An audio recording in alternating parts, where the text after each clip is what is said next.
Sir, thank you very much, Speaker, sir. And I thank every member of the House who has spoken and taken interest in the budget which has been presented here. Let me at the outset thank the people of this country for giving this government, headed by Shri Prime Minister Shri Narendra Modi ji, a historic third consecutive term in office. It actually reaffirms the faith the people have and the commitment with which Honorable Prime Minister is leading the country, and therefore building stability and coming up with people-centric policies. We shall all work together to build a Vikasit Bharat by the year 2047. I am extremely humbled by the trust faith. I am extremely humbled by the trust vested in me by Honorable Prime Minister, and it encourages me to work even harder to attain government's vision of Vikasit Bharat. I would like to thank all the members for having participated in this robust debate, and I'm trying here to address almost all the issues raised by the honorable members, and I shall go by issue, which would cover many members under each issue, but I'll try to name as many of them as possible. So just before I do the part where I'm responding to the honorable members, I would like to highlight some of the budgetary points, features, which is very important for us to understand where this budget fits in itself in the long path towards Vikasit Bharat. Sir, this budget actually draws upon what was mentioned in the vote on account. So essentially infuses into itself everything, almost everything said in the vote on account. And after that, of course, brings a newer addition towards making this year the first step towards the next 5 years leading towards Vikasit Bharat. So the continuity from the vote on account is something that I'd like to underline. The principle of governance has from 2014 been Sabka Saath, Sabka Vikas, Sabka Vishwas, and Sabka Prayas. And following that, we shall come forward and work together to make sure we overcome all the difficulties. The budget actually seeks to consolidate all the earlier accomplishments. It also outlines measures in order that we overcome the challenges, and two core elements have been highlighted. One is the social inclusivity, that is reaching out to all strata of the people in the society, and geographical inclusivity through equitable development for all the regions in our country. So we are taking a whole of nation approach and now seeking to make sure that we fulfill the aspirations of our people. So briefly, if I were to summarize on points which are meeting this objective that we have set before ourselves, is the expenditure of the government has actually grown exponentially. It is today 48.21 lakh crores. It is projected to grow by about 7.3% over 23-24 and 8.5% over pre-actuals of 23-24. We call it pre-actuals, although with the final figures are almost there because it has to be certified and audited. We give the nomenclature pre-actuals, but they are close, actually close to the real REs. Within the total expenditure, sir, one feature which has marked India's growth story post the COVID, it is the capital expenditure which the public money with which we are building assets, meaning government's own expenditure to build assets, to build capital expenses, are the ones, capital expenditure is the one which has actually enabled us to come out of COVID, whilst many other countries in the world are doing very many different things, but yet this one tested formula of depending on the multiplier which comes out of spending on public expenditure, spending on capital expenditure through public money, has actually yielded us such results that post-COVID, consistently we've maintained high growth rate, and we are the fastest growing in the world as a result of this very clear government's approach. And in that total expenditure of 48.21 lakh, 11.11 lakh go for capital expenditure.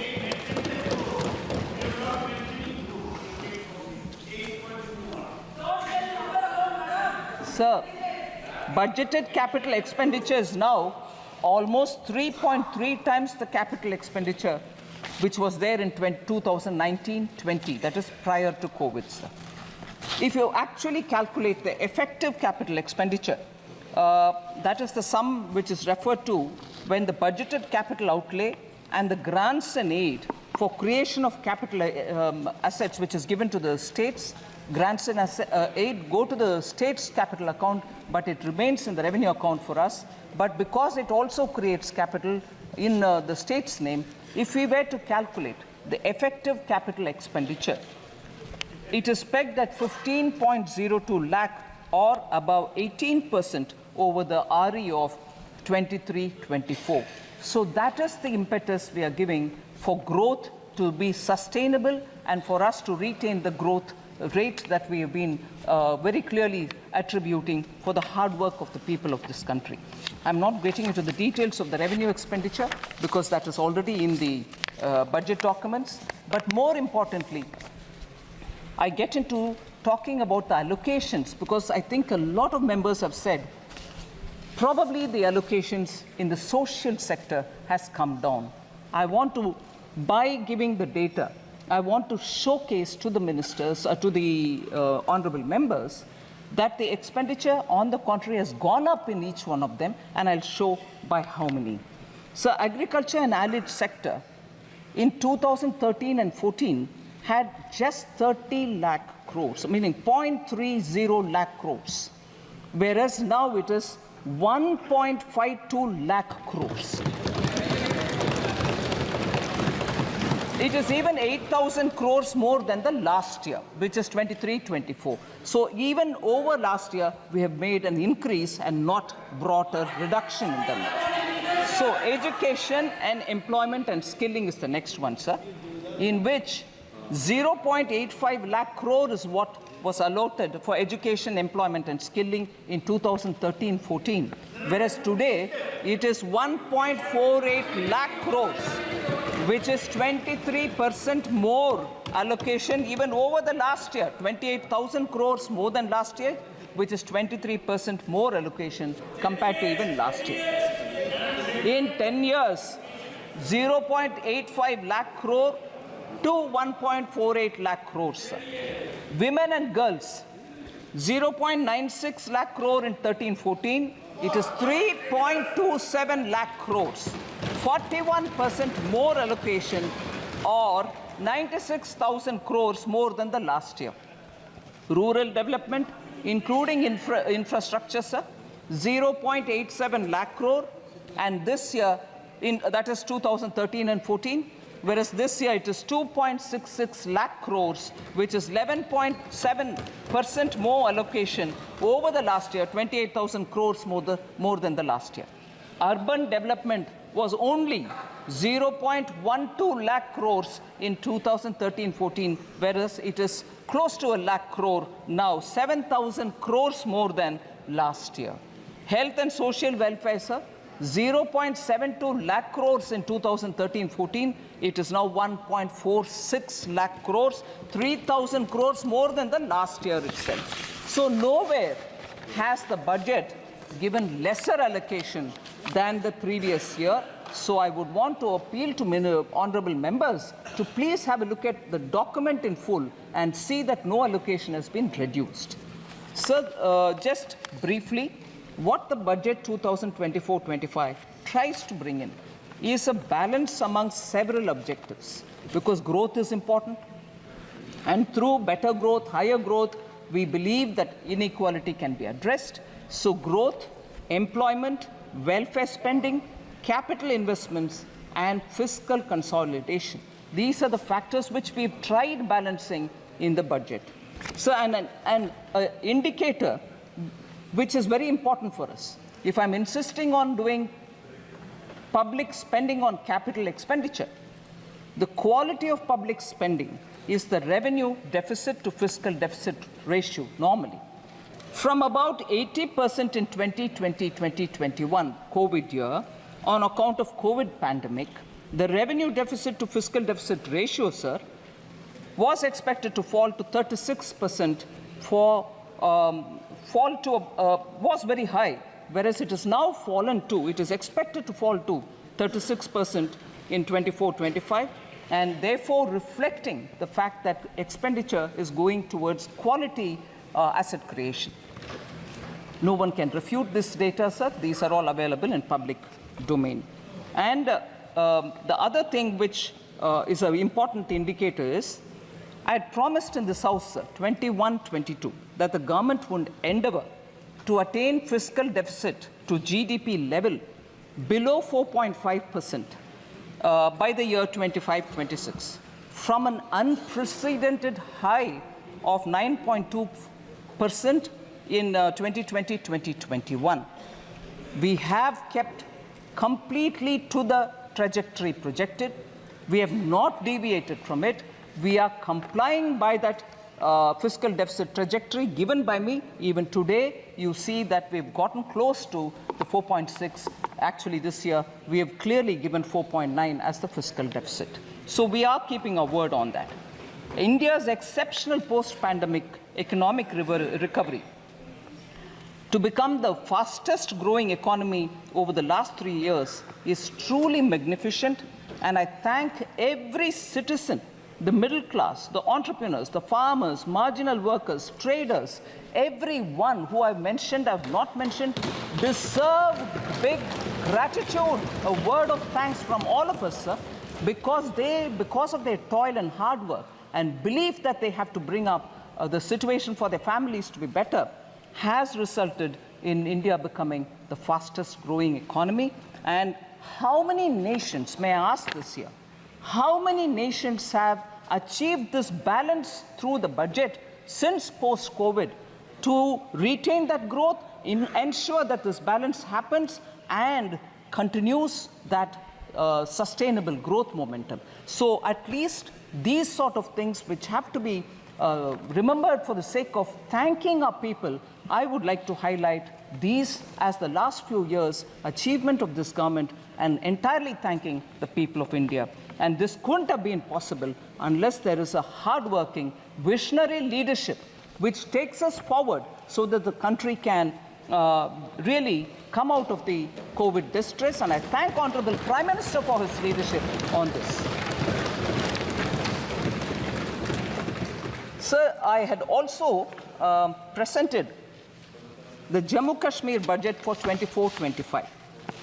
I'm happy to inform that the concrete steps that have been taken to enable the Union Territory to break free from the fetters of the past, namely the legacy of fiscal distress which has been inherited from the erstwhile state. We have provided substantial financial support, and I'll give the number, 17,000 crores in the union budget of the UT of J&K this year.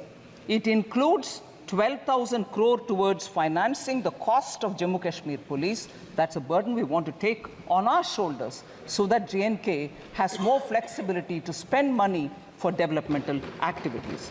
And the additional central assistance of 5,000 crore has been provided. With this support, I expect the GSDP ratio, fiscal deficit to GSDP ratio of the Union Territory would be somewhere, and I'm estimating it, somewhere in the range of 3% for the year 24-25. The public finances of the Union Territory are now back on the rails, and they are now able to focus on developmental activities much more than ever before. And the fiscal prudence is the biggest spirit with which the welfare activities are being taken up without any compromise on Sabka Saath, Sabka Vikas. So because Jammu and Kashmir budget was particularly of interest to some of the members, I would like to respond to the members as well, much before I go to responding to members on the general budget. Sir, some members of J&K have raised questions about unemployment rate in J&K. Mia Altaf MP and also Honorable Member Aga Syed Ruhullah Mehdi. They have raised issues about unemployment, and I would want to put it on the record of this House. Unemployment rate, that is for the age group of 15 to 59 years, has actually come down for J&K from 6.4% in 2020-2021 to 5.7% in 21-22 to 4.4% in 22-23, sir. So there is a reduction in the unemployment rate in J&K. The reduction is primarily because there is a lot of avenues being created for self-employment, and livelihood opportunities through Government of India schemes are reaching all people in J&K, and as a result, you can see that employment opportunities in the sense of self-employment has actually grown. So again, Honorable Member Mia Altaf had raised this issue about the works that were undertaken by the Union Territory government for the welfare of tribals. I'll certainly like to say, sir, there are about 9 important things which need to be highlighted. The Union Territory government has undertaken several initiatives for tribal welfare in the areas of healthcare, education, culture, infrastructure development, and livelihood. After 2 decades, actually, forest rights were granted to tribal communities. 2 शतक के बाद, इंतजार के बाद, tribal communities का उनका हक forest rights के द्वारा दिया गया है. 5,943 forest right certificates have been issued to the tribal people. First ever survey of the nomadic tribal population has also been conducted. Transport facilities are being provided to the nomadic tribes and the Bakarwals because they move up the range during summer and come down from the higher reaches to the lower levels. Transport facility is also being provided. Transit accommodation is provided to migratory tribal communities. Again, the communities which move from colder to slightly warmer regions in winter, including community kitchens, medical and veterinary dispensaries, and community toilets. All these have been provided for the migratory tribal communities. Professional coaching centers, scholarships, skilling for 48,000 tribal youth, 8 new hostel buildings, 285 smart schools, 6 Ekalavya residential schools have all been developed in the Union Territory of Kashmir. 80 schools to be transformed into smart schools in the tribal areas. That's a very important step forward, and it will benefit tribal children. 186 tribal villages are being developed under the PM Adi Adarsh Yojana, so helping tribal communities. Tribal Research Institute is being developed in Srinagar, and these are some of the very specific measures being taken by the government, and I hope the Honourable MP has got substantial information on the question that he asked. Sir, now I come to the general budget, in which I go by issues in which many members of parliament have spoken, so I've clubbed together members. The first issue I take up is members from the opening speaker, Kumari Shelja, Professor Saugata Roy, Hebe Eden, Dr. T. Sumati, Charanjit Singh Channiji, and many others have all spoken about how there is a threat to cooperative federalism. Only few states have been given the benefits in the budget. Sir, I'm very sure, I would like to humbly state this, I'm sure all the members know that in a budget speech, if a state is not named, it doesn't mean that no money goes to them. And therefore, that was a misleading campaign, which, being in the opposition, unfortunately, a lot of members did speak about. It pains me to know. It pains me to know that they could say that if you're not mentioned in the budget speech, your state gets nothing at all. Sir, I would like to I'd like to tell you, Honorable Speaker, sir, from 2004-5, sir, 2004 to 5 onwards. First of all, I'll say बाकी राज्यों को क्या है वगैरह, but I'll first say some things. Sir, कोई भी माननीय सदस्य बैठे बैठे कोई भी टिप्पणी करे तो आपको उसका जवाब नहीं देना। ठीक है सर। बिना permission. Sir,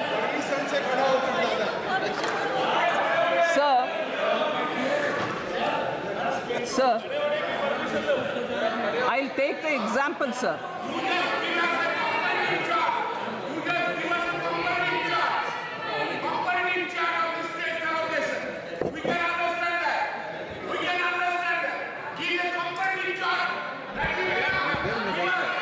Sir, I'd like to compare. Sir, I'm picking up on the budget speeches since 2004-5, 5-6, 6-7, 2007-8, and so on, sir. 2004-5 budget did not take the name of 17 states. I like to ask the UPA government members at that time, did money not go to those 17 states? Did they stop it? Then if they stopped it, they have every business to ask this question. I presume they didn't stop money going to those 17 states because they didn't name it. So when it is one thing for them, it's all right. When the same thing happens somewhere else, no, it's not all right, you've deceived. 17 states were not named in 2004-5. 18 states were not named in 2005-6. 13 states were not named in 2006-7. 16 states were not named in 2007-8. Money didn't go to them. 2008-9, 13 states were not named. 2009-10, 26 states were not named. 26, which means only 2. Sir, oh yes, sir, if we are being blamed that only 2 states were named and the other states are not getting anything, 2009-10 budget had only 2 states, Bihar and Uttar Pradesh, and no other state. What does that mean then? It's all right when you do it. You didn't give money to those states which you didn't name. So, sir, you can't have it both the ways. You do one thing and then you blame the same thing on somebody else. What happens to the states which were not named? I'm asking now, 2009-10, 26 states of India did not have a mention. 2009-10, the full budget, 20 states. Interim budget did not have 26. The full regular budget, 20 states did not have it. So what does that mean, sir? They continue to ignore states. 2010-11, 19 states were ignored. 2011-12, 15 states were ignored, they didn't mention. 12-13, 16 states were ignored. 13-14, 10 states were ignored. So, sir, for that matter, the interim budget of 2014-15 ignored 26 states. Was there a noise? Did people say you ignored those states, you didn't give money? So, if you want to distort and create uproar, you want to give a sense of fear among people, you can go about distorting data. But this stands here, sir. Sir, in the last few years, now, each state, we had ministers go and explain how much has been given to each of the states. All right, sir? Record तो है, record है दादा, इसीलिए record होता है वकीलों के पास. Sir, I just want to say this, sir. Just random examples of how much has gone to different states. bulk drug parks in Himachal Pradesh for now 1,900 crores. Very recently announced by Prime Minister Modi. PM Mitra Textile Park went to Karnataka, Tamil Nadu and Telangana. Have they not received monies for that? 500 crores for Greenfield Park and 200 crore for Brownfield Park. These are just random examples, sir. Railways, West Bengal, Jharkhand and Bihar, multi-tracking of Son, Nagar and Andal. Telangana and Maharashtra.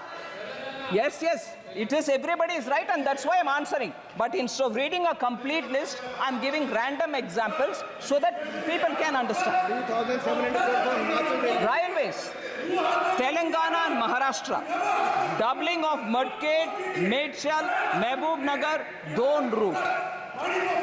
Telangana and AP, doubling of Motumarri, Vishnupuram sections. Telangana and AP, Bhadrachalam, Dronakal sections. Amount, sir, 12,334 crore. West Bengal, Jharkhand, Bihar. Telangana and Maharashtra, 4,686 crore. Telangana and AP, 1,596 crore. Telangana and AP, Bhadrachalam, Dronakal section, 770 crore. These are going for railways alone. Himachal Pradesh 27. Sir, major highway projects, Kerala. Major highways projects. So I will like to put on record, because after all, the respective honorable members of Kerala insisted, and I'm glad to receive them, that much before I deliver the reply today, I have to meet with them. It was an all-party delegation. I happily met with them. I have no problems. I will address issues also that I have stated and let it go on record that all the MPs came and met me before I gave the reply. I have no hesitation, sir. And there is no vanchana to any state. Nobody is being denied any money. So, India's first, sir, Kerala I mentioned, NH 66, Kappirikadu, Edappalli in Thrissur district. 9,667 crore major highway project, Kerala. Sir, major money comes now, 9,606 ongoing. Money comes or not? So, Mukkola junction to Kerala, Tamil Nadu border, 1,148 crore. Sir, J&K, Punjab, Haryana, Delhi, Amritsar, Katra road project, 18,000. Sir, kindly, honorable speaker, sir, J&K, Punjab, Haryana, Delhi, Amritsar, Katra road project, 18,274 crore. Sir, again Kerala, sir. India's first transshipment port. All of us happily celebrated when a very big vessel reached Virinjam port. Kerala government, Congress government gave it. And nobody from who are speaking about AAs and A2, A1 and A2s don't question Kerala Congress government when Virinjam was given on invitation to, I'm not taking the name, one of the A's. On invitation. And nobody went. Nobody from Congress party went and said, "Arey, why are you giving to AA? Can't give it to AA." They didn't say. And afterwards, when communists came, when Communist Party came to power in Kerala, even they did not disturb it. Congress gave it, communists came afterwards, even they also didn't touch it. How much of viability gap funding has been given by Government of India, sir? 818 crores have been given for Virinjam port by Government of India for a project that they themselves invited one of the A and gave it, and that one of the A was given by Congress. Another who came as a communist also did not touch it. It's going on fine till today. But lectures on AA is only for all of us.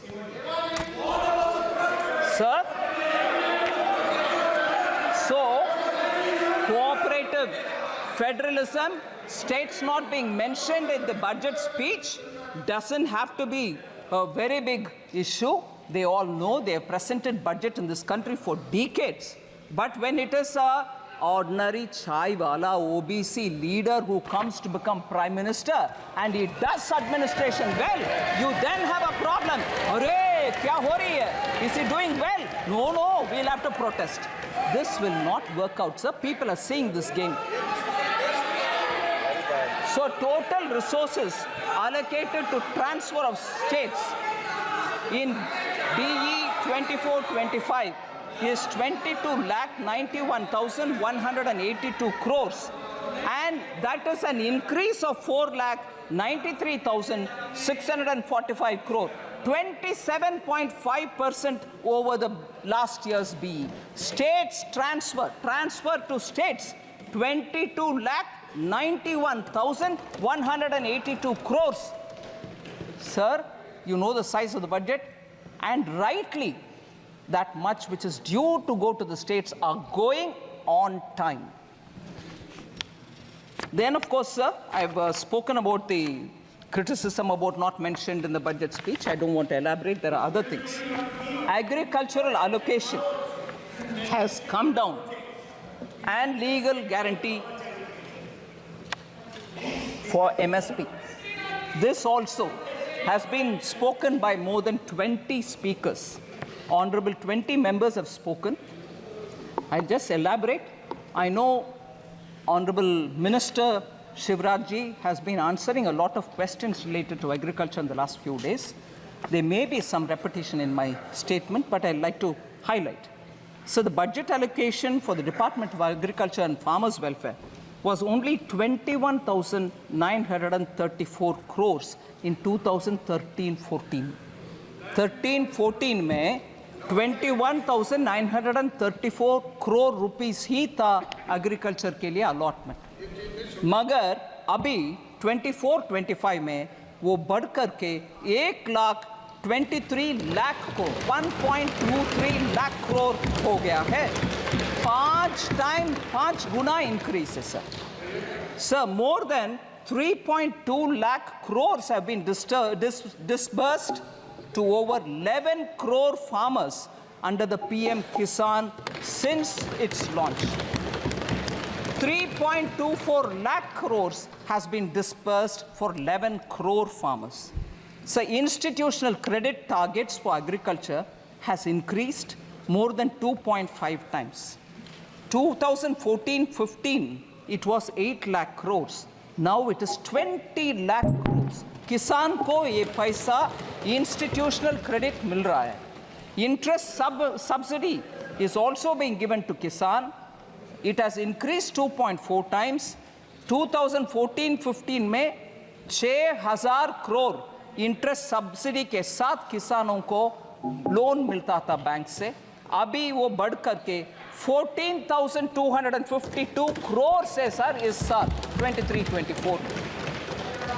Number of accounts of small and marginal farmers availing agricultural loans has grown from 57% to 76%.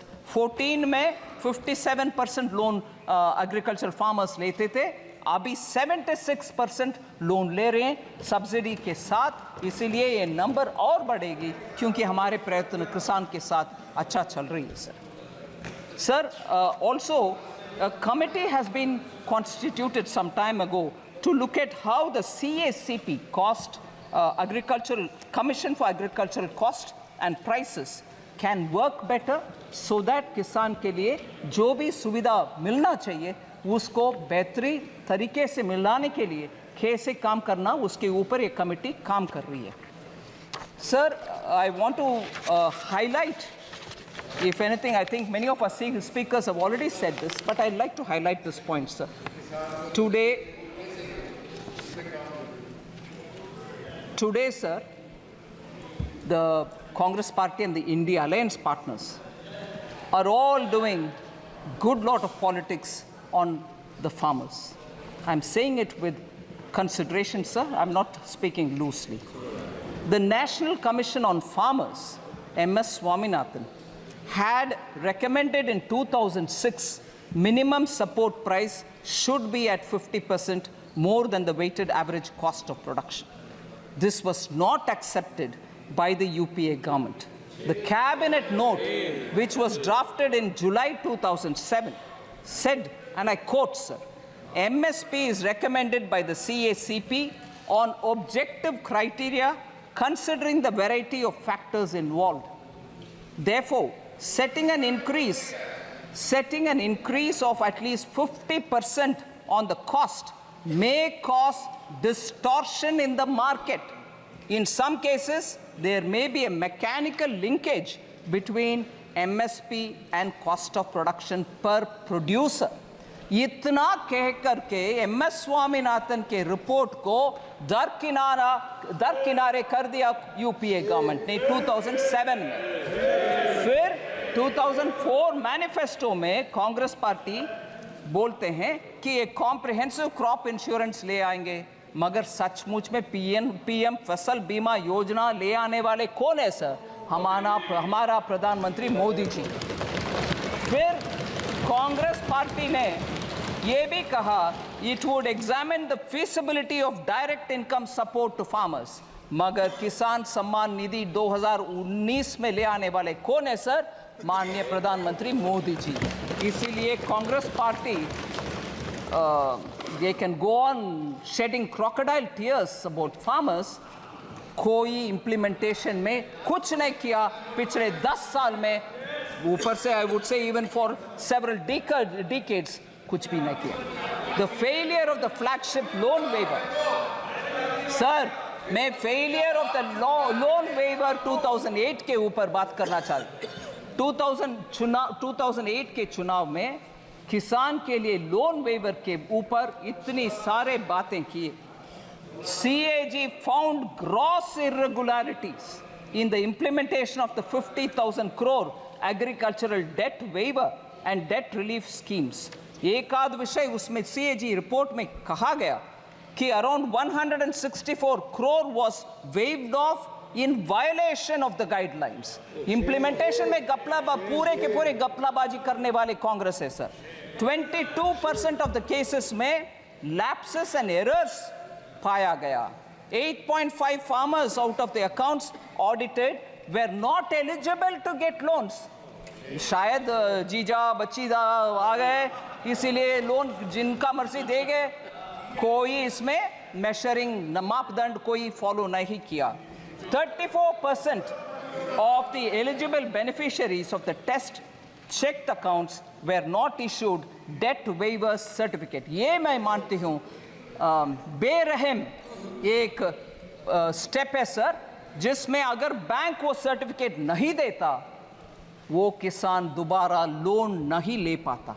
34% of the eligible cases में वो certificate तक नहीं दिया गया. इनके loan waiver जिसके ऊपर वो जीत कर आए 2009 में, उतना गपलेबाजी हुआ उसमें, आज किसान के ऊपर रो रहे.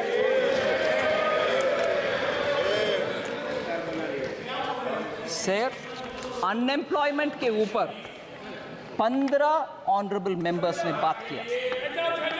सर, इसमें कुमारी सैलजा, अभिषेक बैनर्जी, सौगता रॉय जी, हिबी ईडन, राजीव राय, दुराई वाइको, पप्पू यादव जी, डिम्पल यादव जी, एनके प्रेमचंद्रन जी और के सुब्रायन जी, ऐसे बहुत सारे, डॉक्टर सुमति, अनएम्प्लॉयमेंट के ऊपर बात की. मैं उनका एक आध विषय स्पष्ट करना चाहती हूँ sir. Sir, our policy to make youth, इस बजट में यूथ के लिए 5 ऐसे स्कीम का एक बड़ा सा पीएम का युवा पैकेज हमने ले आए, जिसमें एम्प्लॉयमेंट भी है, स्किल ट्रेनिंग भी है, इंटर्नशिप भी है. Our policy is therefore to make youth सक्षम, स्वतंत्र और समर्थ. इसीलिए to make them competent, independent and capable, a lot of schemes have been brought in other than the 5 schemes put into PM package. 48 crore mudra loans worth 29 lakh crores have been dispersed since 2014. 29 lakh crores का dispersal हुआ मुद्रा में. इसीलिए इस बार क्योंकि वो success हुआ है, हम उसको 20 लाख रुपीस तक अमाउंट बढ़ा रहे हैं, 10 से लेकर के 20 तक बढ़ा रहे हैं। मैं ये 5 स्कीम के ऊपर ज़्यादा बोल नहीं रही हूँ sir, but I want to say UPA era में जॉबलेस ग्रोथ के विषय में एक विषय हाईलाइट करना चाहती हूँ सर। आरबीआई के क्लेम्स डेटा जो पीरियोडिकली हमें इकोनॉमी के ऊपर पिक्चर देता है, वो एम्प्लॉयमेंट यूपीए के इरा में, मतलब 2012 to 13 में और 13 to 14 में टोटल एम्प्लॉयमेंट एक्चुअली डिक्लाइन हुआ है, ये वो जिक्र करता है आरबीआई की रिपोर्ट। उनके कार्यकाल में जब टोटल एम्प्लॉयमेंट का नंबर डिक्लाइन होता है, उसके बारे में चर्चा नहीं करते। मैं आज उठा रही हूँ इस हाउस में कि उस समय के एम्प्लॉयमेंट क्यों घटा, why did it come down? If you are claiming that your economy management was all very good, how did total employment figure come down? And this is RBI data, not mine. Second, sir, formal employment was badly hit. Total persons engaged during the UPA time, annual survey of industries कहता है कि Covid pandemic के time, हमारे सरकार के time से ज़्यादा decline उस समय हुआ टोटल पर्सन्स का एंगेजमेंट में। This is a data about 2012-13 employment total persons engage decline हुआ उस समय। Sir, we want to highlight the fact that the annual periodic labor force survey reports show that the labor market indicators for persons in the age group of 15 years and above has steadily improved under Prime Minister Modi 2017-18 to 2022-23. Our employment figures have improved. I'm giving you at least 4 indicators for that. Labor force participation has increased from 49.8 in 2017-18 to 57.9% in 22-23. Labor force participation number. इसमें women labor force participation has risen to 37% in 22-23 from 23% which was in 2017-18. Women का participation भी increase हुआ. Youth the unemployment rate has declined from 6% in 2017-18 to a low of 3.2% in 22-23. Youth unemployment for the age group 15 to 29 has declined sharply from 17.8% in 2017-18 to 10% in 22-23. So the last point on this employment debate, sir, SBI research report, which was released in July 2024, said India created 12.5 crore jobs between 2014 and 23 compared to only 2.9 crore during the UPA 10 साल. 2.9 crore UPA के 10 साल में, मगर अभी 12.5 crore हमारी 10 साल में sir. सो employment के ऊपर बार बार गलत फहमियाँ प्रचार करना ये छोड़ दें, क्योंकि डेटा उसके खिलाफ है.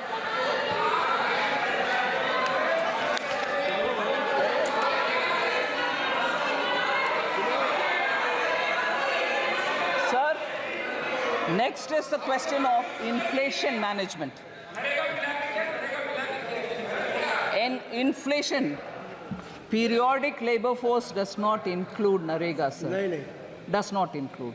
I'm sorry. No comfort on that. Sir.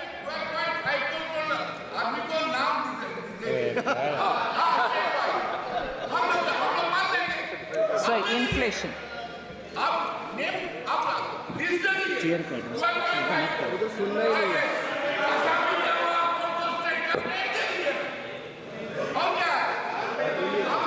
Sir, inflation, sir. Inflation as a subject. 7 honorable members spoke about it. I'm not taking their names. Sir, we saw double-digit high inflation period during the UPA era, and that is because of their reckless policies. I want to differentiate between the inflation which prevailed during UPA and the inflation, if at all, within the range which prevails now, some months which have gone up. There is a difference. Domestic inflation used to be higher than the global average during UPA's time. Global financial crisis 2008, sir. If you are talking about COVID, which is much more complex than the global financial crisis, global financial crisis 2008, UPA government took stimulus measures to boost the economy. But I'm sorry to say, I'll come to this particular matter because it has a relevance to one of the honorable members. Harvard and Oxford educated leaders, UPA government was run by them for the economy, did not know when and how to withdraw the stimulus, leading to a high double-digit inflation between 2009 and 13, high fiscal deficit and debt, crowding out private investment. So between January 2012 and 2014, just the 22 months, of the total 28 months, 22 months the inflation was above 9%. Almost double digit and almost double of the forbearance limit that is permitted. Inflation के इनके record ही है sir, उसको beat करना आसान नहीं है। इसीलिए मैं बात बोल रही हूं,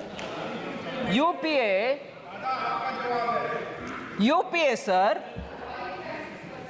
UPA inherited a stable macroeconomic environment with inflation at 3.8% from 1999-2000 to 2003-04। Atal ji के समय पर इन्फ्लेशन उस रेंज में पर था, उसको इनहेरिट किया UPA ने।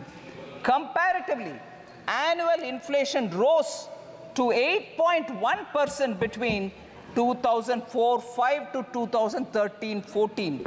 अटल जी का 3.8%, इनका 8.1%। यही है इनका रिकॉर्ड इन्फ्लेशन मैनेजमेंट के ऊपर। सर एक्चुअली क्योंकि हमारे MP साहब ऑलरेडी एक स्लोगन दे रहे, मैं बोलना चाहती हूँ, मैं हिंदी इलाके से नहीं आती हूँ, फिर भी ये याद है, कांग्रेस आई महंगाई लाई, ये है इनका record. Sir, because economy was in such poorly managed state because of inflation, I want to quote,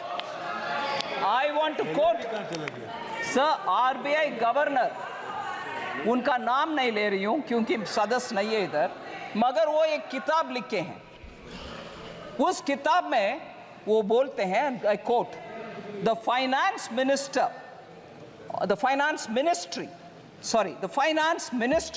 used to pressurize the RBI to soften interest rates and present a rosier picture of growth to shore up sentiments। क्योंकि आपके आर्थिक व्यवस्था इतना बिगड़ गई थी, आप RBI को फोन करके उनको बोल रहे हैं कि प्लीज ठीक से मैनेज करो भैया, क्योंकि सेंटिमेंट अफेक्ट हो जाएगा। आप कुछ मैनेजमेंट नहीं किए, मगर ये किताब में फॉर्मर RBI गवर्नर लिख रहे हैं सर इनका इकोनॉमी के मैनेजमेंट के ऊपर। शेम, वो हमें पूछते हैं कि इकोनॉमी कैसे मैनेज कर रहे हो। Sir, India's inflation between 2020-2023 is much lower than the global average. Prime Minister Modi, in spite of COVID, planned the economy in such a way that our inflation did not affect so badly. I want to just give you the list of the records, sir.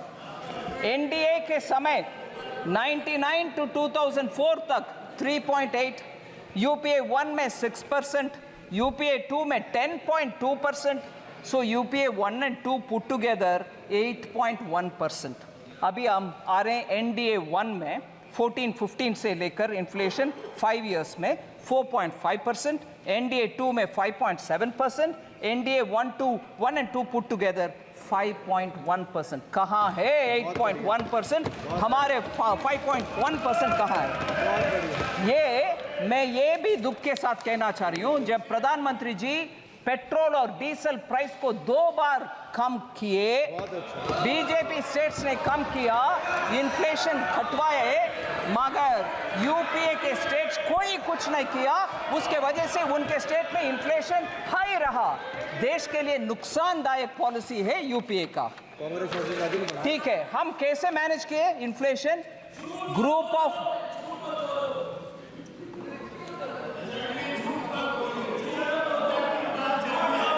Sir, NDA government कैसे manage कर रही है? Group of ministers के द्वारा inflation को monitor करते हुए supply side का हर स्टेप हर बार उठाते हैं। मैं उदाहरण देती हूं सर, भारत ब्रांड आटा, राइस और पल्सेस का विषय हमने खरीद करके सब्सिडी के साथ जनता को पहुंचा रहे हैं। भारत आटा एट 27.50 रुपीस पर केजी, और लोग खरीद रहे हैं कि नहीं खरीद रहे हैं? बिल्कुल खरीद रहे हैं। 14.87 lakh tons have been sold for common public। Bharat rice 27.5 rupees पर केजी में चावल मिलता है और 13.98 लाख टन्स बिक्री हो गए हैं सर, लोग खरीद रहे हैं। भारत चना दाल 60 रुपीस पर केजी के 1 केजी का पैक 11.52 लाख टन सोल्ड हो गए। भारत मूंग दाल, बोथ मूंग दाल और साबुत मूंग दाल 2984.37 टन्स का सेल हो गया है। आम नागरिक तक हमारे भारत ब्रांड आटा पहुंच रही है, इसीलिए इन्फ्लेशन को वो फेस कर पा रहे हैं। सर, मैं अगले एक विषय, मुख्य विषय में आ रही हूं। एससी एसटी को इग्नोर कर रहे हैं सरकार, विमेन एंड पुअर को इग्नोर कर रहे हैं। इसमें 4 लोग बात किए, चरणजीत सिंह चन्नी, श्रीमती डिम्पल यादव, के Radhakrishnan and Tol Tirumalavan, all members, honorable members of parliament who have raised this issue. I want to say SC or ST or women के allocation has gone up substantially. Number there you sir, 23-24 में 1,59,148 crores था SC का। इस साल 1,65,493 crores, 6,345 crores और बढ़ाए। ST 1,19,706 crores, 1,24,909 crores now, 5,113 crores अधिक we have increased it. Women 2,38,220 crore पिछले साल, इस साल 3,27,158 crore, 88,938 crores ज्यादा दिए हैं इस साल में। सर, इस विषय में थोड़ा ऑनरेबल स्पीकर ध्यान से आपके सामने विषय रख रही हूं। SC ST का एलोकेशन कम हो गया है, ऐसे प्रश्न पूछने वाले से मैं पूछना चाहती हूं। कर्नाटका की कांग्रेस गवर्नमेंट ने SC SC ST फंड से बजट में 9,980 दिए हुए बजट से 4,301 करोड़ ट्राइबल सब प्लान से निकाला गया, उसका पता नहीं चल रहा कहां गए। So far of the total, Karnataka government has spent 2,228 crore, including 1,587 crore from the SC ST sub plan and 641 crore from the tribal sub plan specifically. God knows where this is going. Because this has been questioned in Karnataka itself by the leader of the opposition and the media. I want to ask माननीय former chief minister Charanjit Channi ji, आपके leader से बात करिए, कर्नाटका में जाकर के SC का हालात के ऊपर प्रश्न पूछिए। इधर पूछने का आवश्यकता नहीं है, उधर कांग्रेस गवर्नमेंट में हो रही है इतनी सारी घपला। फिर कर्नाटका से एक और विषय सर, जरूर मैं मानती हूं कांग्रेस में एससी के विषय में बात करने वाले हर नेता कर्नाटका आज ही जाए, पूछ ले कि क्या हो रही है। एससी के पैसा को निकाल करके प्राइवेट अकाउंट में डाला जा रहा है, किसी को मालूम नहीं हो रहे। एससी के ऊपर इधर लेक्चर हो रही है वाल्मीकि विषय। कर्नाटका महर्षि Valmiki scheduled tribes development corporation scam, बड़ा सा स्कैम सर। इसमें सर विषय देख लीजिए कितना इंटरेस्टिंग बात। Normally government stands up to say no गपला, क्या आरोप लगा रही हो, सॉरी, ऐसे बात करने के लिए सरकार के पक्ष में से खड़े होते हैं। मगर उधर नाम नहीं ले रहा हूं, मुख्यमंत्री जी खड़े होकर के बोल रहे हैं अरे भैया वो 187 करोड़ नहीं है, सिर्फ 89 करोड़ से जो गपला है, मगर not 187 crore but only 89 crore. ये देख लीजिए क्या कॉन्फिडेंस। यही कांग्रेस है। गपला करो फिर आर्ग्यू करो, बोलो कि 189 नहीं है भैया, जस्ट 89 है, छोड़ दो। एससी का पैसा सर, एसटी का पैसा सर, दोनों उधर गपले हो रही है, मगर इधर एससी के ऊपर लेक्चर हमें दे रहे। एससी के ऊपर चीफ मिनिस्टर पंजाब के प्रश्न पूछ रहे। क्या घमंड। In the past BJP government, how many scams have been occurred? Sir skill India mission के ऊपर, स्किल इंडिया मिशन के ऊपर honourable member Abhishek Banerjee, Madhya Pradesh, honourable member Owaisi ji और वरुण चौधरी जी ने प्रश्न पूछा। I want to highlight 3 honourable members, Abhishek Banerjee ji, Owaisi ji और वरुण चौधरी जी ने प्रश्न पूछा।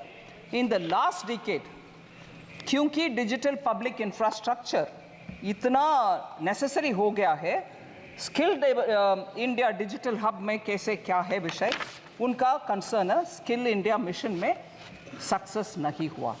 मैं उनको जेंटली बोल सकती हूँ, इन the last decade the employment of Indian youth has increased sharply, rising from 34% in 2014 to 51% in 24।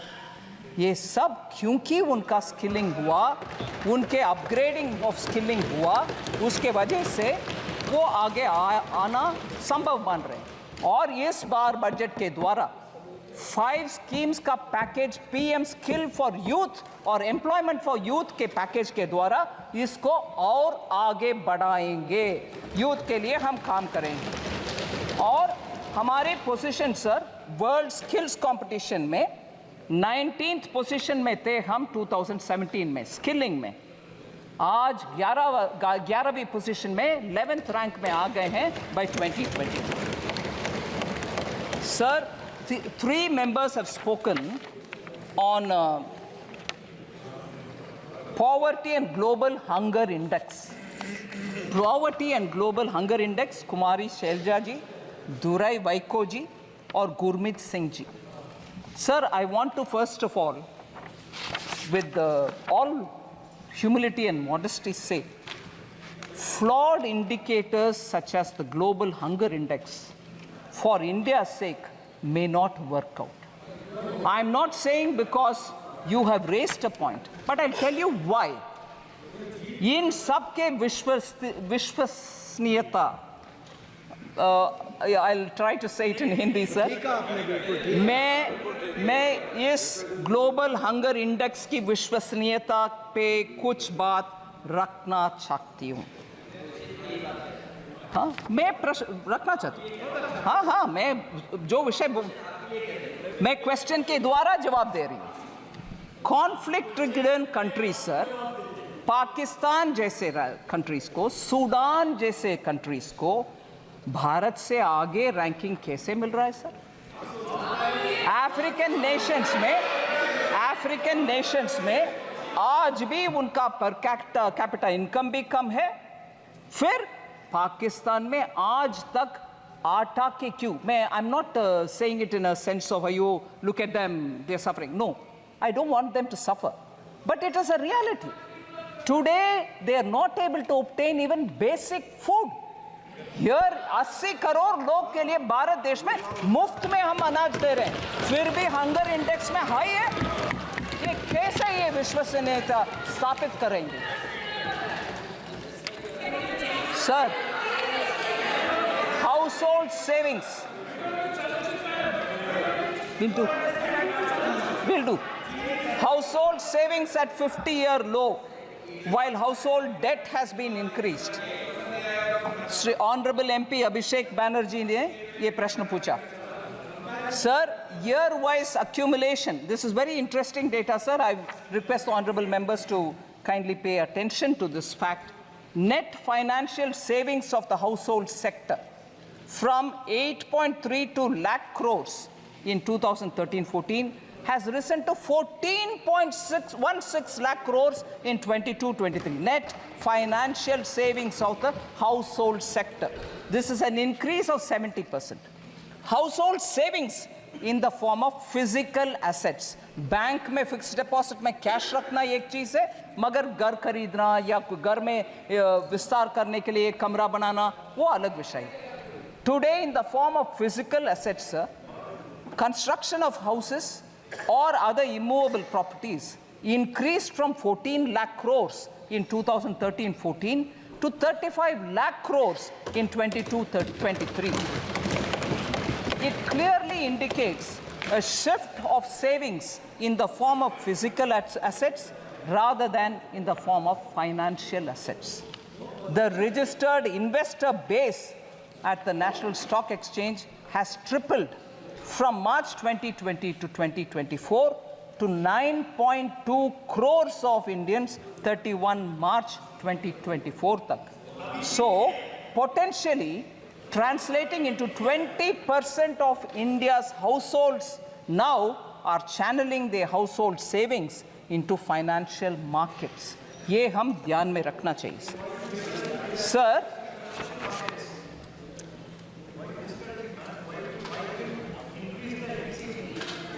I'll come to that. I'll certainly come to it.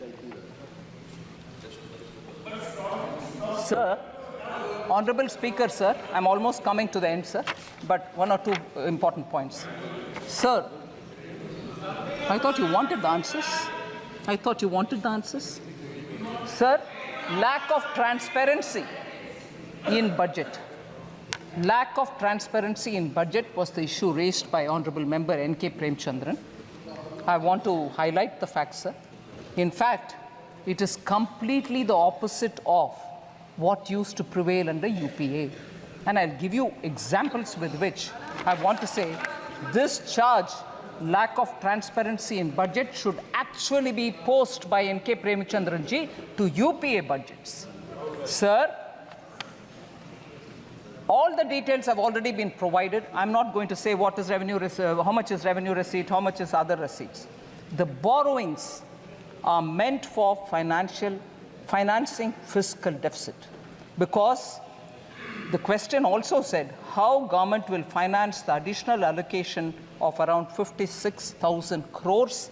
So I want to just highlight, borrowings are for financing fiscal deficit in a way.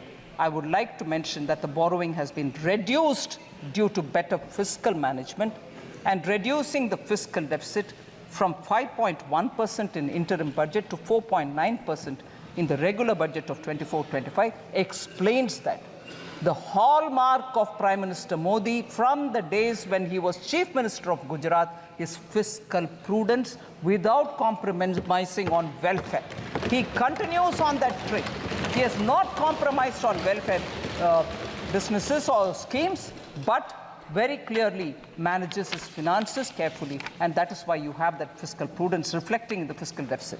Sir, this is a total contrast to what had prevailed during UPA. I want to highlight how the Congress-led UPA government, constant practice of hiding the deficits through off-budget borrowings and issuance of oil bonds, which shifted the fiscal burden to future generations. Under the UPA, standard fiscal practices were routinely changed to make the budget numbers look favorable. You saw I've already said how the RBI governor spoke. In order to make an impression of nice, goody-goody, you call the RBI, you fudge the numbers, you put it under the carpet. All this has happened during UPA, not our time, sir. In financial year 2021, the government, our government under Prime Minister Modi, rapidly repaid all outstanding National Small Saving Fund loans which were provided to the FCI in lieu of food subsidy by providing additional budgetary support. We cleared the accounts, sir. Very good. And as a result, that came onto the budget, and there was no hiding under the carpet. External borrowing कर दिया, budget में दिखाया नहीं. मैं budget fiscal deficit अच्छा number दिखाऊंगा, मगर इधर borrow करते रहे. नहीं. Everything that you get, everything that happens in finance ministry is now in the budget for all of us to see.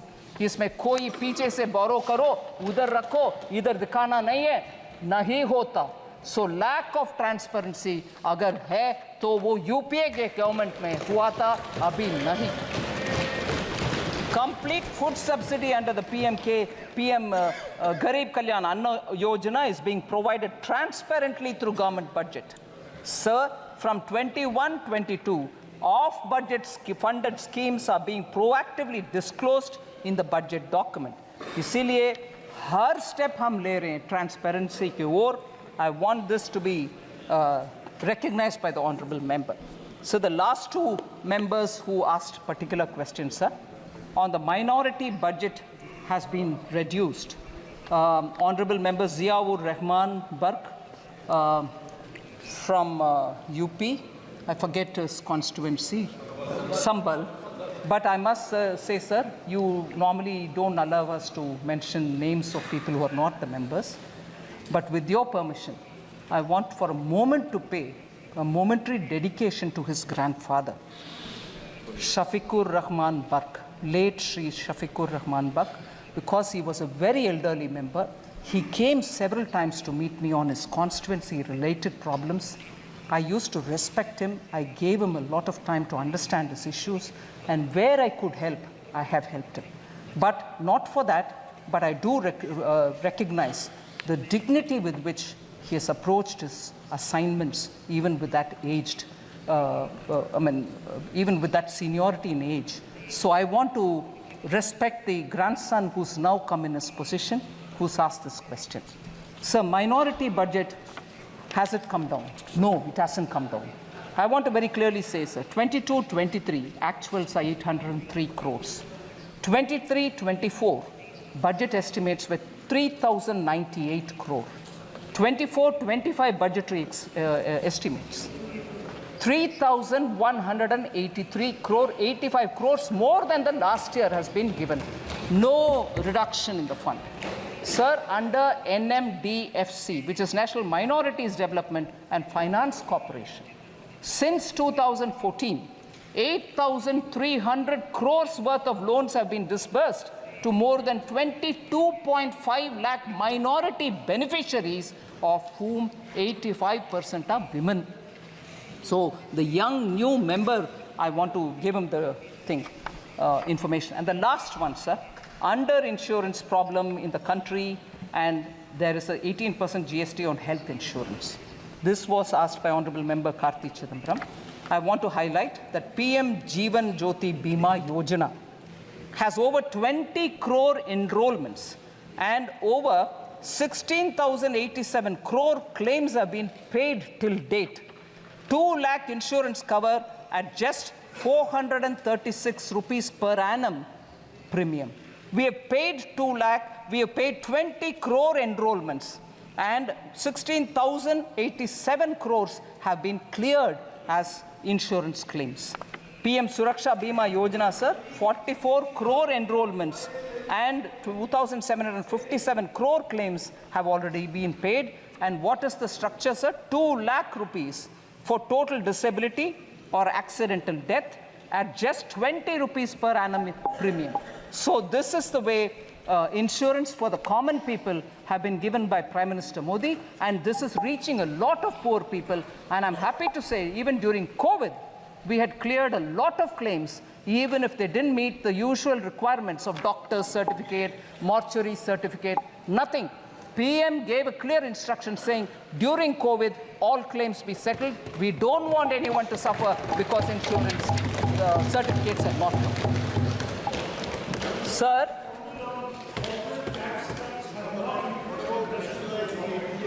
Sir, this is not something I very much would want to speak about, but there are one or two things which I need to highlight before I come to the last 2 points, sir. Professor Saugata Roy has raised a lot of issues, but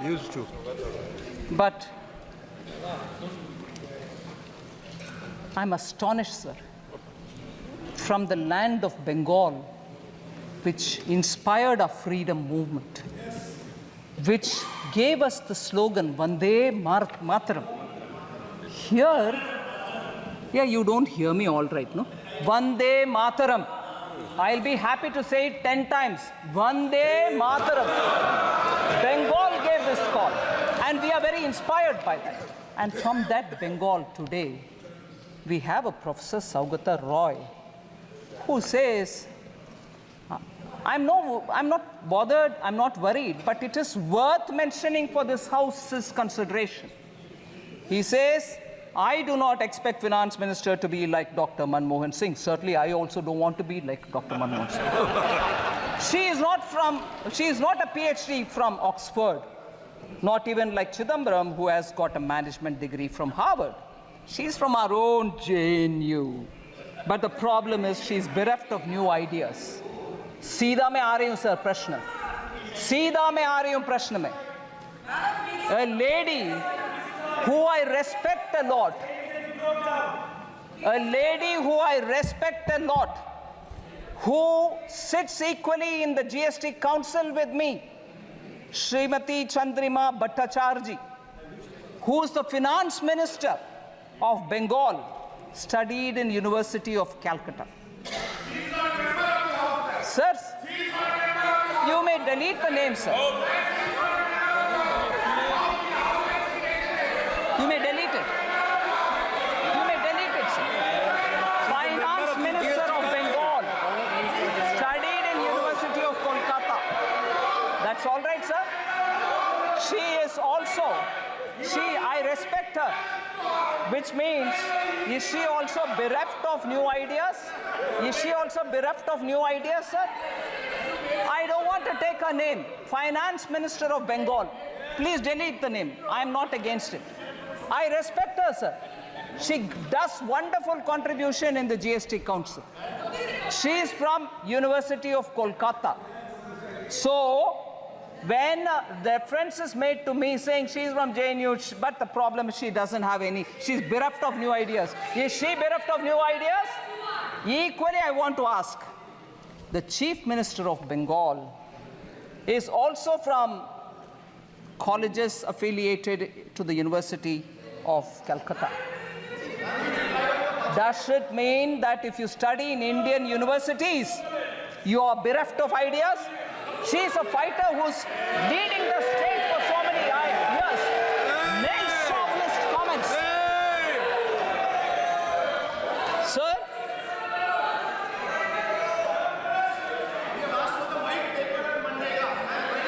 I'll come.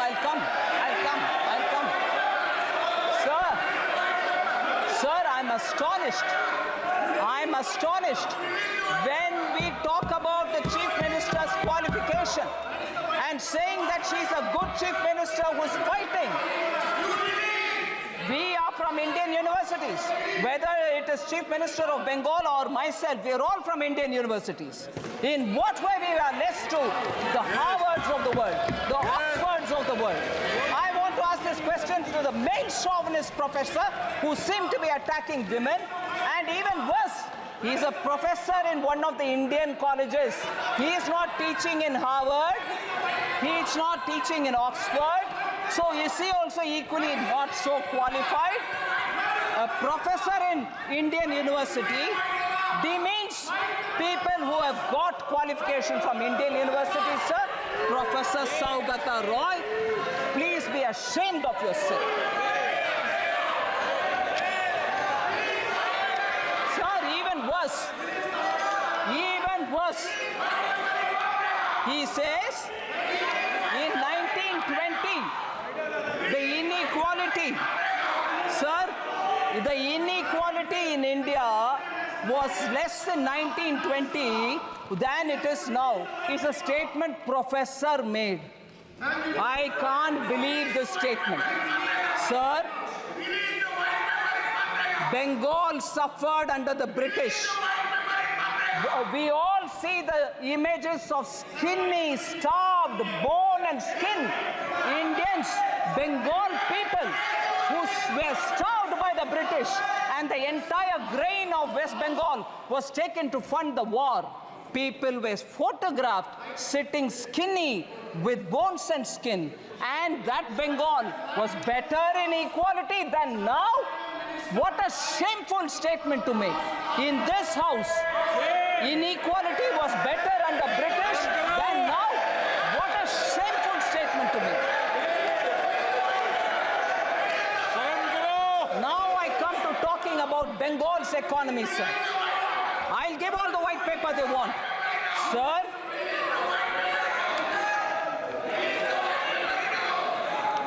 West Bengal's share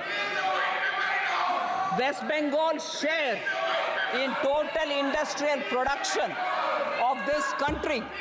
Honorable Speaker, sir, I'd like to draw your attention and say West Bengal's share of the total industrial production of this country, which used to be 24%. I want honorable members to keep paying attention to this data. It's very important for this country. 24% was Bengal's contribution to total industrial production of this country at the time of independence. Today, you want to know what that number is? 3.5. That's the Bengal economy. That's the Bengal economy.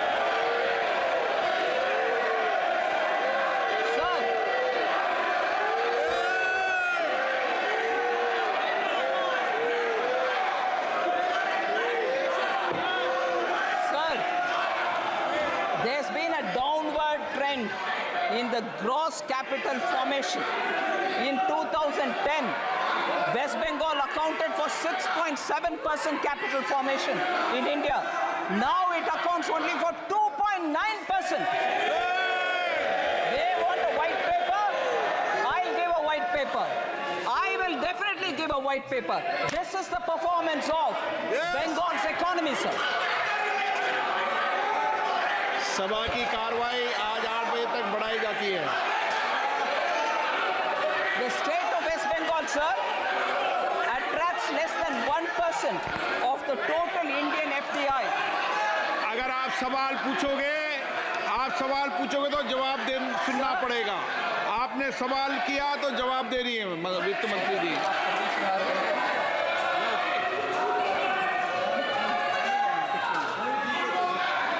Sir, honorable member Supriya Sule had asked question about fiscal deficit target of 4.9% may not be achieved. With supplementary demand, it might go up to 5.6% is our apprehension. I want to reply to honorable member Supriya Sule, sir. The year-end actuals of a year represents the full financial year's expenditure. It is inclusive of additional appropriation that may have been granted to the parliament by the parliament through supplementary demand. But I want to lay before honorable member my fiscal deficit numbers. 21-22, the fiscal target set was 6.8%. What we achieved is 6.7%. 22-23, 6.4 was the target set. 6.4 was achieved. 23-24, 5.9 was target set. 5.6 was achieved. And 2024-25, 4.9 is what we mentioned here. I'm confident that of achieving that fiscal goal and the glide path which we have given and therefore 4.5% of GDP for 25-26 is what we achieve. Will achieve is my hope.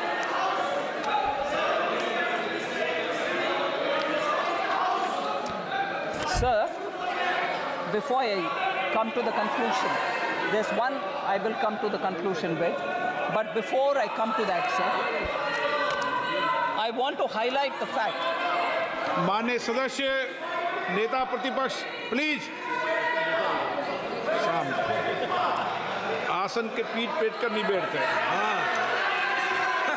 संविधान नेता प्रतिपक्ष हो जाने से अकल कहां से आएगा? Sir, this is an important issue I want to raise, sir, before I come to the conclusion. Sir, today, when we are discussing the journey of Viksit Bharat, I want to draw your attention towards a very serious issue. To make India develop, it is necessary for the country to have big economic and strategic power. But if there will be instability and anarchy in the country, the journey towards Viksit Bharat will become more difficult. This is a huge challenge for us. And as a nation, we have to understand where the problem is. India's social fabric, parliamentary traditions, economy, and the armed forces are all four being severely attacked. We have united our diverse society through the hard-working people of this country over the generations. After independence, sir, our constitution was put in place, and it has put in place several arrangements to keep the society united.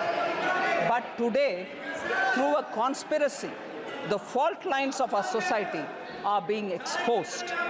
Mistrust is being created against each other in the society through fallacies, lies, and deceit. Sir, efforts are being made to create such a situation that even a spark will lead to a lot of conflict.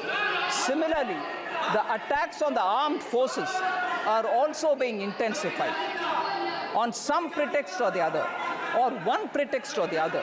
Efforts are being made to divide the army and the soldiers. The strength of the army is its discipline and unity. As a part of a conspiracy, sir, this strength of the army is being challenged.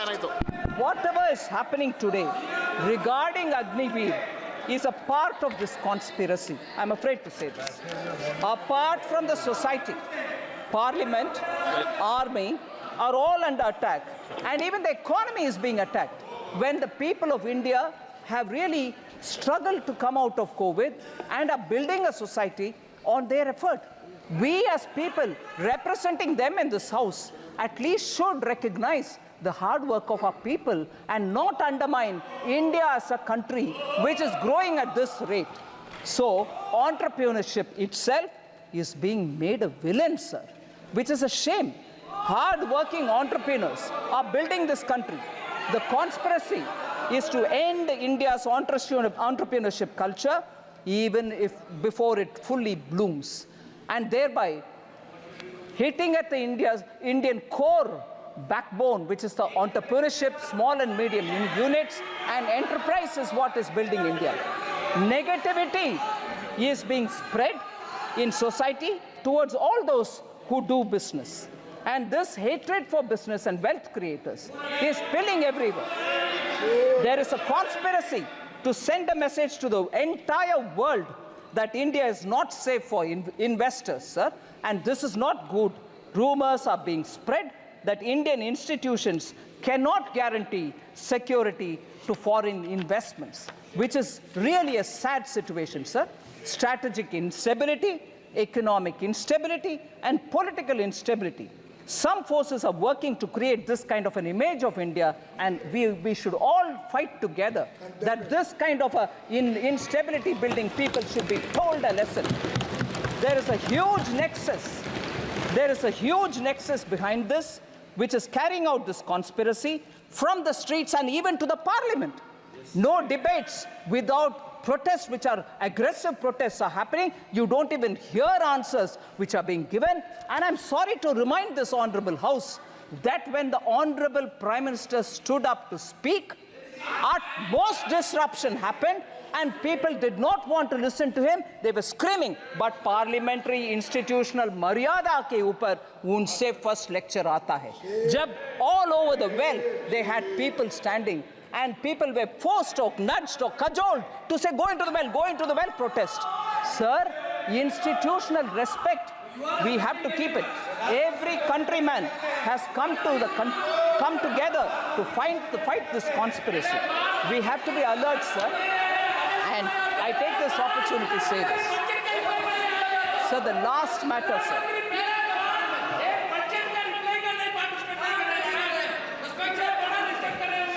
Sir, the last matter.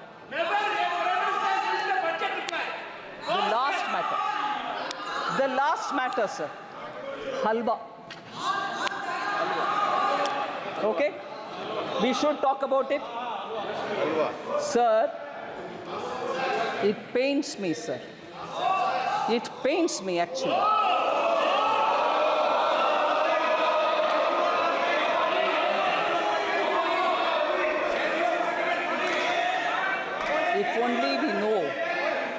If only we know the background with which halwa ceremonies are conducted before the budget is prepared. If only we know the background. Sir?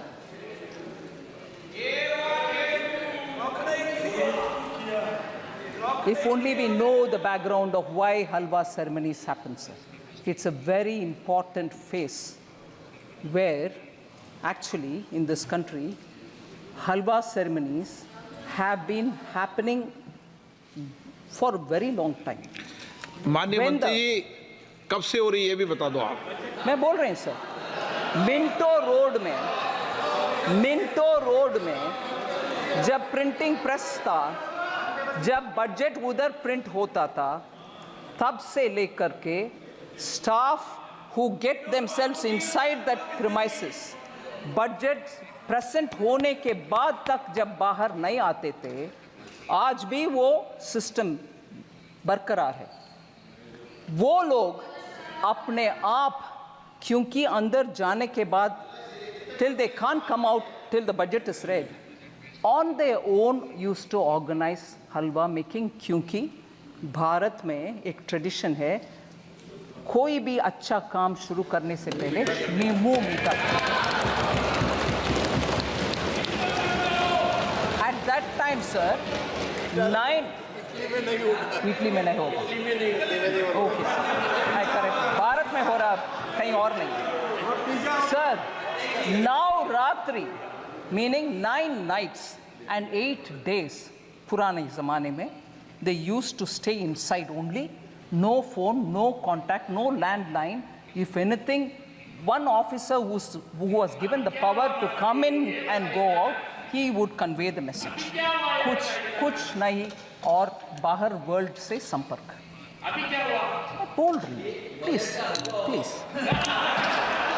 अभी sir 5 nights and 4 days nowadays they stay in the cellar of North Block, and this is essentially because the confidentiality of budget making has to be respected.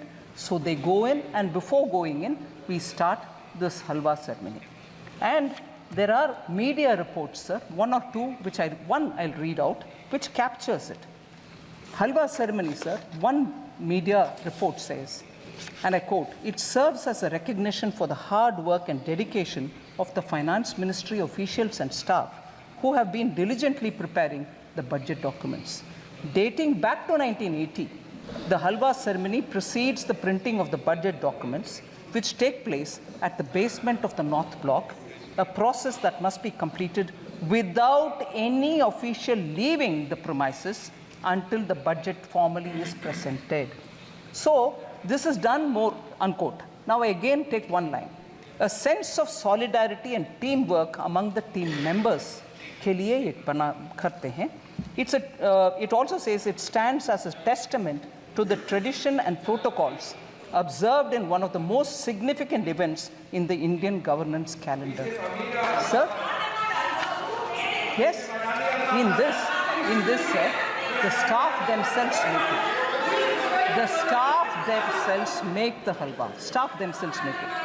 Sir, why did it become? Sir, I wish honorable members listen, sir, because they are very scared that something is coming to hit them.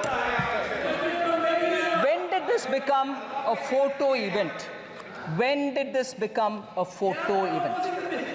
Sir, I want to underline this. Itna 2013-14 में मंत्री जी नीचे सेल्लार में जाकर के हलवा बंटवारा करने का शुरुआत 2013-14 में हुआ। मैं पूछ रही हूँ तब by that time, क्योंकि our leader of the opposition by that time was a full active leader, उससे पहले ऑर्डिनेंस फटा भी गया, वो इंडिपेंडेंस दिखाया विपक्ष के नेता। क्यों उस समय फाइनेंस मिनिस्टर तब की उनसे ये पूछा नहीं गया कि कितना एससी है भाई, आप नीचे जा रहे हो फोटो के लिए, बोलो नहीं तो वो हलवा में कैंसिल करूंगा, क्योंकि उस समय वो पावरफुल थे ना, रिमोट कंट्रोल था ना। वो हलवा क्यों कैंसिल नहीं किया? उनके हलवा कैंसिल नहीं किया, तब ये पूछा नहीं गया। भारत के हलवा बटाया जा रहा। सर, ये आदत किसी का हो तो वो जमाना गया। मलाई खा करके इस देश को छोड़कर या पार्लियामेंट को छोड़कर लोग गए, लोग वोट करके मलाई खाने वाले को दिखाया रास्ता, चले जाओ, आप सत्ता में बैठना नहीं है, वो जमाना गया। मगर उस समय के फाइनेंस मिनिस्टर से ये पूछा नहीं गया, आप नीचे जा रहे हो बंटवारा करने के लिए, हलवा बंटवारे करने के लिए, आपके साथ कितने एससी हैं, कितने एसटी है, कितने ओबीसी है, वो पूछा नहीं है। उस समय के ऑफिसर्स लोग के स्टैटिस्टिक्स गणना नहीं हुआ, मगर अभी पूछा जा रहा है।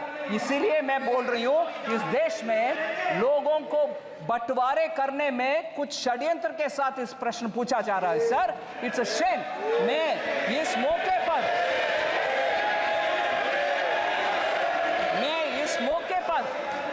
मैं रिस्पेक्ट करना चाहती हूं दो लोगों को।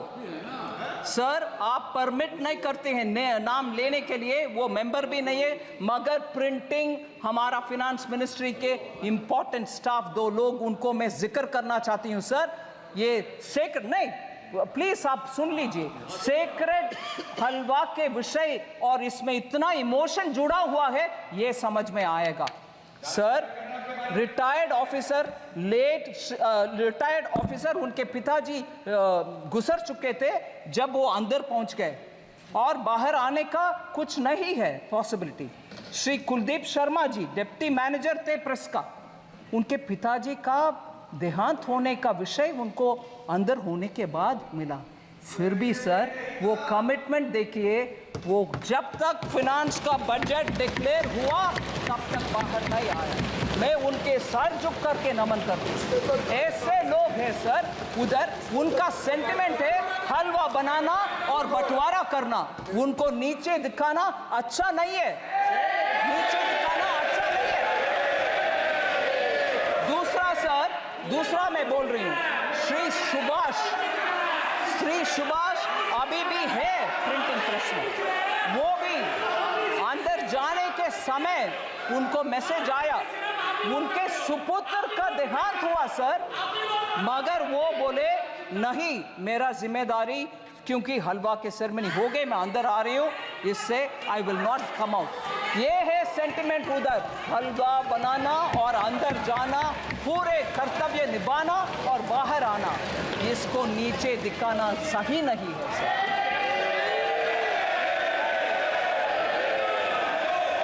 सर।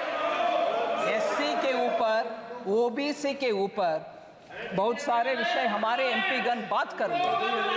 फर्स्ट प्रधानमंत्री जी नेहरू जी का लेख सबको शायद अनुराग जी ने पढ़ दिखाया।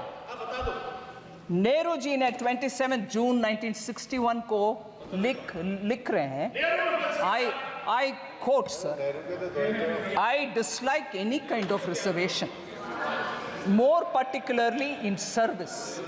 I react strongly against anything which leads to inefficiency and second-rate standards. Unquote. Sir, that is Pandit Jawaharlal Nehru, the first Prime Minister of India. Okay. Next, sir. खाका खालेकर कमीशन के रिपोर्ट 1955 में जब रिकमेंडेशन आ चुका था, तब से लेकर के कांग्रेस पार्टी के हर गवर्नमेंट उसको दरकिनारे कर दिए। बैकवर्ड कमीशन के कोई कुछ सोच नहीं था। In 1980, Mandal Commission report was submitted to Srimati Indira Gandhi, तब के Prime Minister. Even she didn't touch it. And तब के कांग्रेस के नारा में बोल रही हूँ sir, my Hindi is not very good, but I'll still say it. What was the slogan? ना जात पर, ना पात पर, मोहर लगाएगी हाथ पर। सो जात तब नहीं है, पात नहीं है, मगर अभी बोला जा रहा है जाति, जाति। कितना लोग हलवा में थे, कितना लोग हलवा फोटो में थे, कितने नीचे पे थे।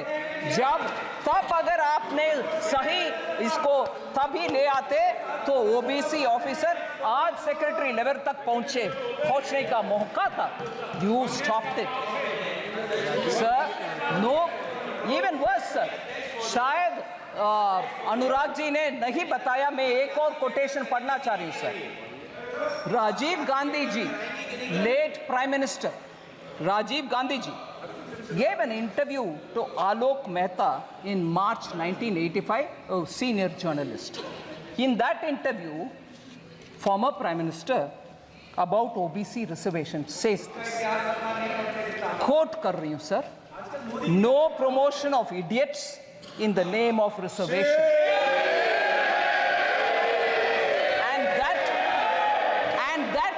Promoting idiots in the name of reservation, and that promoting idiots in the name of reservation would harm the entire country, unquote. Reservation के ऊपर ये इतना लेक्चर दे रहे हैं सर। अंबेडकर जी कैबिनेट से निकल करके he said, I don't want to be in this because there is no justice for backward communities or for SCs. उनके चिट्ठी ये सब विषय लंबा सा चिट्ठी सर, मगर वो रेलेवेंट पैराग्राफ में पढ़ रही हूँ। So he said, quote, I will now refer to another, second in brackets, matter that I will now refer to another matter that had made me dissatisfied with the government. It relates to the treatment accorded to the backward classes and scheduled castes. I was very sorry that the Constitution did not embody any safeguards for the backward classes. It was left to be done by the executive government on the basis of recommendations of a commission to be appointed by the President. More than a year has elapsed since we passed the Constitution, but the government has not even thought of appointing the commission, unquote. So Ambedkar ji सरकार से छोड़कर जाने, सरकार किसकी थी sir? First government under Pandit Jawaharlal Nehru, the first Prime Minister. इनके दादा परदादा के बयान ये सब है सर। आज ये रिजर्वेशन के ऊपर और SC/ST के ऊपर बात करते हैं। मैं प्रश्न पूछना चाहती हूँ सर। अभी अखिलेश जी, नेताजी, लोहिया जी इंग्लिश में बोलते हैं sir.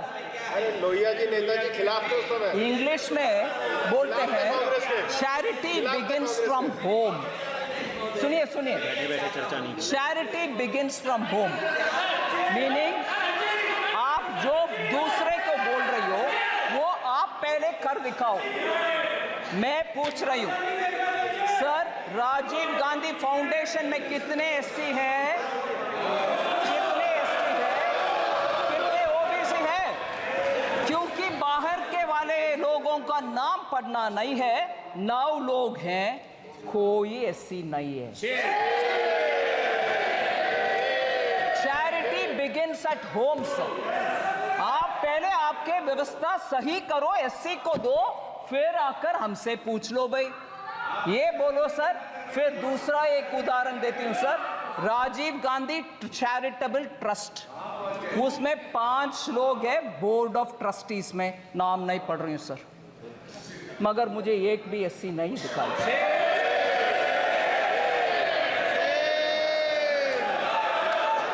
So sir, SC ST लोग के ऊपर हम सब कुछ अच्छे करने के लिए इरादा रख सकते हैं, ये इनको हलवा नहीं मगर खिलाते। जनरेशन आफ्टर, परदादा दादा सबके बयान एक ही जैसे जब है और काम कुछ नहीं हुआ, आप जाकर के आज बोलेंगे तो कैसे भरोसा आएगा सर? और ऊपर से हलवा जैसे एक इमोशनल सेंटिमेंटल मैटर, जिसमें पूरे उस मिंट का फाइनेंस मिनिस्ट्री के स्टाफ बंद अंदर कमरे में ये रह करके काम करते हैं, उनके मुंह मीठा करने का काम में आप ऐसे प्रश्न चिन्ह के साथ। और मैं जब इस विषय में मैं कैसे जवाब दूं, ऐसे करके सर पे हाथ रखा तो पूरे ट्रोल आर्मी के साथ मुझे पूछा जा रहा है कि एससी के ऊपर जब विपक्ष के नेता बात कर रहे हैं, आप सर पर हाथ रख रही हो, हंस रही हो। नहीं, ऐसे एक इमोशनल मैटर को इतना हल्के से डील कर रहे हैं, उसको मैं सर में फोड़ sir. Thank you very much sir, मैं बजट के लिए कुछ इतना समय दिए आपके लिए मैं धन्यवाद।